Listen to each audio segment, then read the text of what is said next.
साखळीविषयी बऱ्याच वर्षांच्या संघर्षानंतर जवळपास 40 वर्षाची प्रतीक्षा जनतेची होती आणि अनेक आश्वासनं दिले गेले प्रत्येक निवडणुकीमध्ये, प्रत्येक भागामध्ये.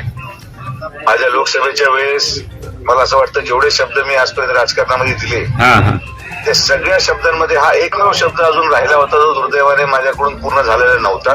लोकसभेच्या काळात मी जनतेला विश्वास दिला होता की मी करेल, पण ठीक आहे, त्या काळामध्ये जनतेला तो विश्वास पटला नसेल, पण मी हार मानली नाही. आज राज्याचे मुख्यमंत्री माननीय देवेंद्र फडणवीस साहेबांनी जो शब्द वाळकी येथे सगळ्या अहिल्यानगरच्या साखळी प्रभावित असलेल्या गावांच्या शेतकऱ्यांना दिला होता, जनतेला दिला होता, तो शब्द माननीय मुख्यमंत्री महोदयांनी पूर्ण केला. आज राज्य मंत्रिमंडळामध्ये राज्याचे जलसंपदा मंत्री तसेच अहिल्यानगर जिल्ह्याचे पालकमंत्री माननीय नामदार राधाकृष्ण विखे पाटील साहेबांनी जी मेहनत या प्रस्तावासाठी घेतली आणि माननीय मुख्यमंत्री महोदयांच्या प्रयत्नातून ते कॅबिनेटमध्ये आज आली.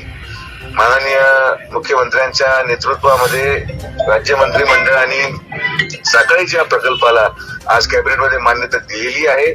जवळपास 1300 कोटी रुपये खर्च करून पुढच्या 4 ते 5 वर्षामध्ये या योजनेला सुरुवात पूर्ण केली जाईल. आणि आम्ही आता मी केरळ दौऱ्यावर असल्या कारणाने मी माननीय मुख्यमंत्री महोदयांना परवा देखील मुंबई इथे भेटलो होतो. पालकमंत्री महोदय होते आणि आम्ही विनंती केली होती की साहेब हे कॅबिनेटमध्ये या 1 तारखेला आपण घ्यावं, आणि साहेबांनी तसंच आमच्या विनंतीला मान देत आज मान्यता दिल्याबद्दल मी राज्याचे मुख्यमंत्री तसेच दोन्ही उपमुख्यमंत्री व सर्व लोक ज्यांनी या साखळीसाठी संघर्ष केला, यामध्ये माझे नेते स्वर्गीय शिवाजीराव कर्डिले साहेब, ज्यांचं खरं तर स्वप्न होतं की योजना व्हावी आणि जर भूमिपूजन आम्ही दोघांनी मिळून ठरवलं होतं कसं नियोजन करायचं, पण काळात ती गोष्ट दुर्दैवाने शक्ली नाही. पण कर्डिले साहेबांचं स्वप्न आज पूर्ण झालंय. माननीय बबनदादा पाचपुते साहेब यांचं स्वप्न पूर्ण झालंय. ते सर्व मग यामध्ये साखळी सुकाणू समिती असेल, सर्व शेतकरी असतील, यांनी अनेक वर्षाची प्रतीक्षा केली.